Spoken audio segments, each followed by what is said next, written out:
Congress's absolute control over federal expenditures underscore even when that control may frustrate the desires of the executive branch regarding initiatives it views as important underscore is not a bug in our constitutional system. It is a feature of that system, and an essential one, he wrote in his 56-page opinion. The delay may be temporary. The question for Gilliam was whether to allow construction with defense and treasury funds while the lawsuits brought by the American Civil Liberties Union and the state attorneys general were being considered. The cases still must be heard on their merits. This order is a win for our system of checks and balances, the rule of law, and border communities, said Dror Ladine, an attorney for the ACLU, which represented the Sierra Club and the Southern Border Communities Coalition. The Justice Department did not immediately respond to a request for comment late Friday. The administration faces several lawsuits over the emergency declaration, but only one other seeks to block construction during the legal challenge.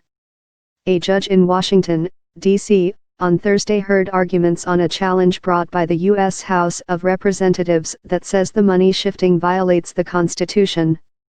The judge was weighing whether the lawmakers even had the ability to sue the president instead of working through political routes to resolve the bitter dispute.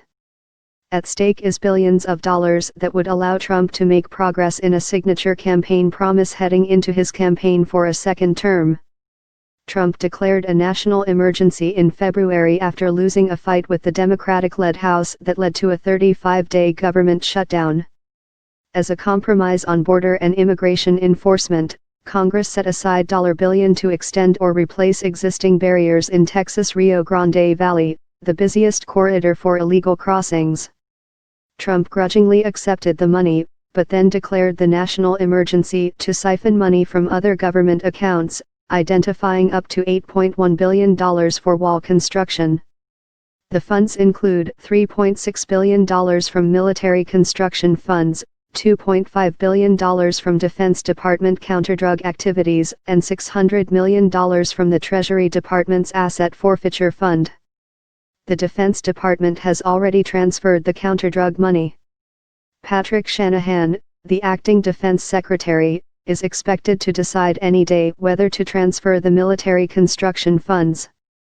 The president's adversaries say the emergency declaration was an illegal attempt to ignore Congress, which authorized far less wall spending than Trump wanted.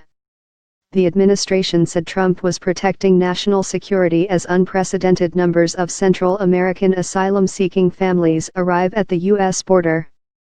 The administration has awarded 11 wall contracts for a combined $1 billion, including 3 in the last 2 months that draw on Defense Department counterdrug money, and is preparing for a flurry of construction that the president is already celebrating at campaign-style rallies.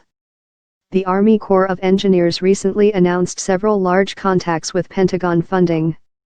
Last month, SLSCO Limited of Galveston, Texas, won a $789 million award to replace 46 miles, 74 kilometers, of barrier in New Mexico, the one that Gilliam blocked on Friday.